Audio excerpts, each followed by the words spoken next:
जब पांडव तथा कौरव राजकुमारों की शिक्षा पूर्ण हो गई तो उन्होंने द्रोणाचार्य को गुरु दक्षिणा देना चाहा।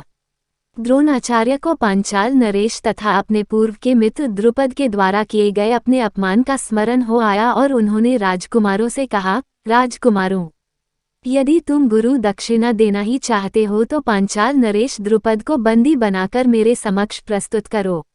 यही तुम लोगों की गुरु दक्षिणा होगी। गुरुदेव के इस प्रकार कहने पर समस्त राजकुमार अपने अपने अस्त्र शस्त्र लेकर पांचाल देश की ओर चल दिए। पांचाल पहुंचने पर अर्जुन ने द्रोणाचार्य से कहा, गुरुदेव, आप पहले कौरवों को राजा द्रुपद से युद्ध करने की आज्ञा दीजिए। यदि वे द्रुपद को बंदी बनाने में असफल रहे तो हम पांडव युद्ध करेंगे। गुरु की आज्ञा मिलने पर दुर्योधन के नेतृत्व में कौरवों ने पांचाल पर आक्रमण कर दिया। दोनों पक्षों के मध्य भयंकर युद्ध होने लगा, किंतु अंत में कौरव परास्त होकर भाग निकले। कौरवों को पलायन करते देख पांडवों ने आक्रमण आरंभ कर दिया। भीम तथा अर्जुन के पराक्रम के समक्ष पांचाल नरेश की सेना हार गई। अर्जुन ने आगे बढ़कर द्रुपद को बंदी बना लिया और गुरु द्रोणाचार्य के समक्ष ले आए।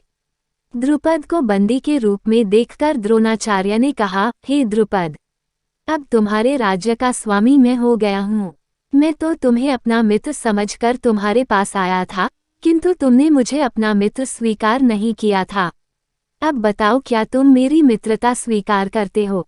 द्रुपद ने लज्जा से सिर झुका लिया और अपनी भूल के लिए क्षमा याचना करते हुए बोले, हे द्रोण, आपको अपना मित्र न मानना मेरी भूल थी और उसके लिए अब मेरे हृदय में पश्चाताप है।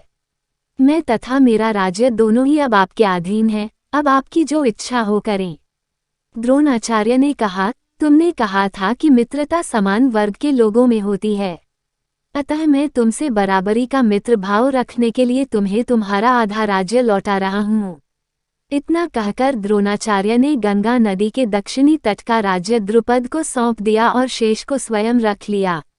द्रोण से पराजित होने के उपरांत महाराज द्रुपद अत्यंत लज्जित हुए और उन्हें किसी प्रकार से नीचा दिखाने का उपाय सोचने लगे।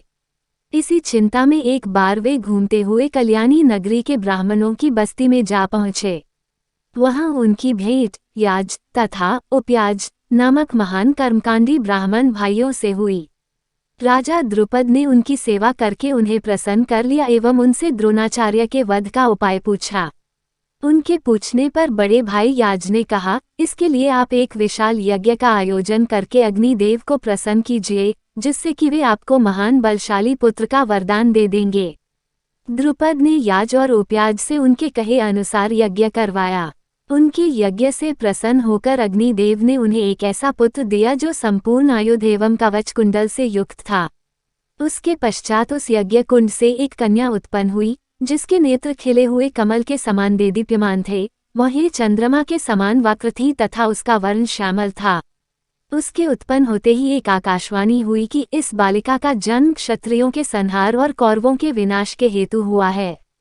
बालक का नाम धृष्टद्युम्न एवं बालिका का नाम कृष्णा द्रौपदी रखा गया।